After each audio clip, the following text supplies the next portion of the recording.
Hey everybody, it's your boy Keith coming at you with another edition of Another Angle. And with this edition of Another Angle, I want to address the Donnie McClurkin viral video that has been circulating on social media. I was not aware that there was a video that he had did a sermon, but within this this video, he had made comments about same gender relationships.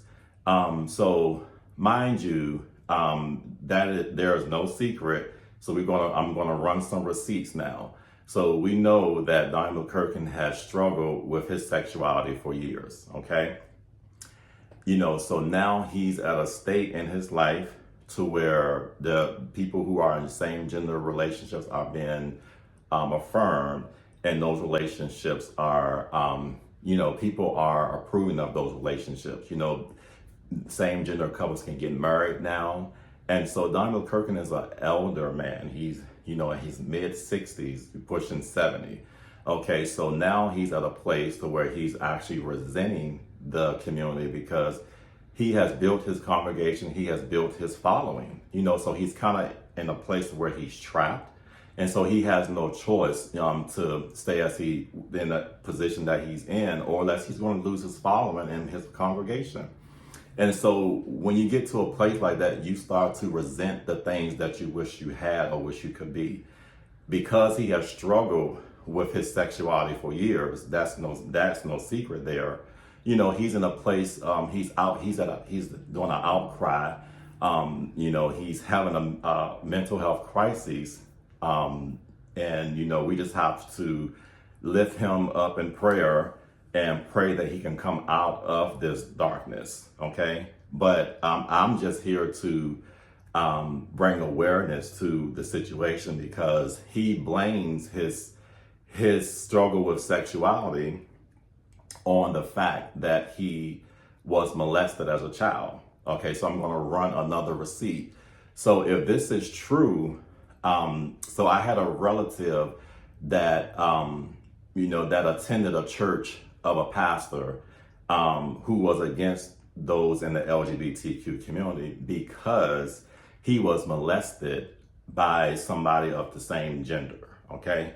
So if this, theology is true with people who, are gay because they were molested, wouldn't you think that this man would be with a man instead of marrying a woman? And so that's the angle. So you see the angle that we're at, the crossroad that we're at with this is because, okay, if this analogy is true, he should be a homosexual, but he married a woman. And so if anybody has been molested, especially by somebody of the same sex, they should resent that sex, right?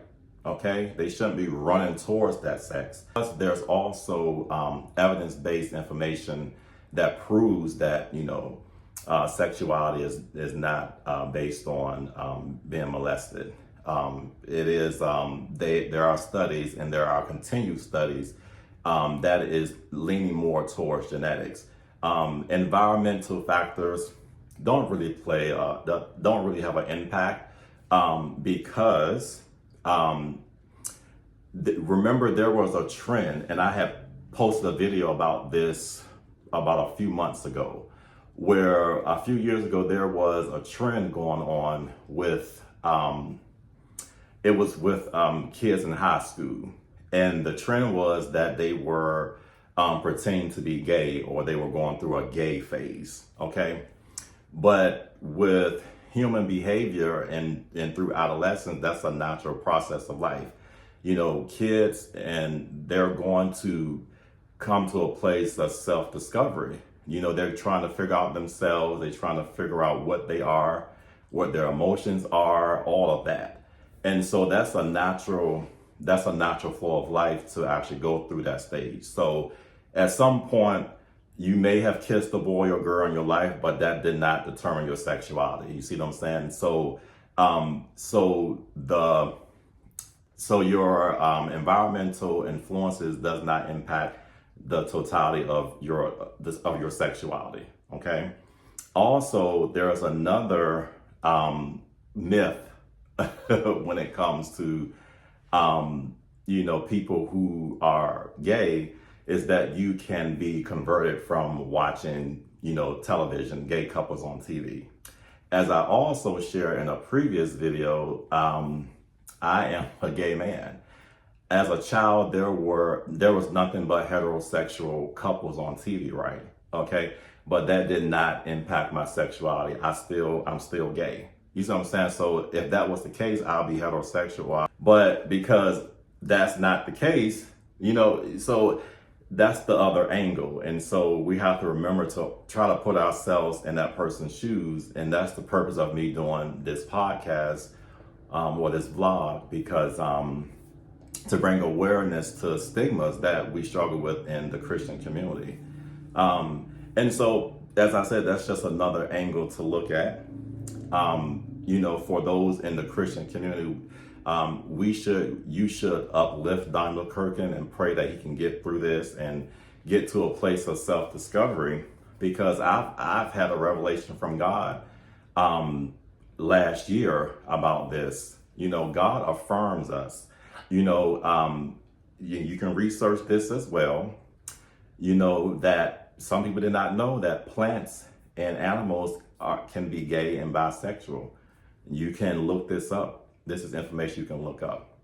So if there was something wrong with you being gay or bisexual, he would not have created gay and bisexual plants and animals. Okay? That is your proof there that you are okay. There's nothing wrong with your sexuality. In fact, your sexuality is also your birthright, because you were born into that. And he told us in his word that he knew us before he created us, and that we were fearfully and wonderfully made, And also another thing, he created us in his image as well. I also post a video about this as well, in reference to how God is non-binary, because God is either a man or a woman. It's an entity. Jesus is the actual human flesh, the carnal flesh, and he came down, the word become flesh. But even with the word, we still have to have caution and allow the Holy Spirit to have discernment, because we have to remember that the Bible was written by men. Okay. And so with all the revelation that God has given me in reference to, non-binary people, how flowers and animals are gay and bisexual, this is all a revelation from God and this has been through the Holy Spirit. Okay. And so we cannot eliminate that. Okay.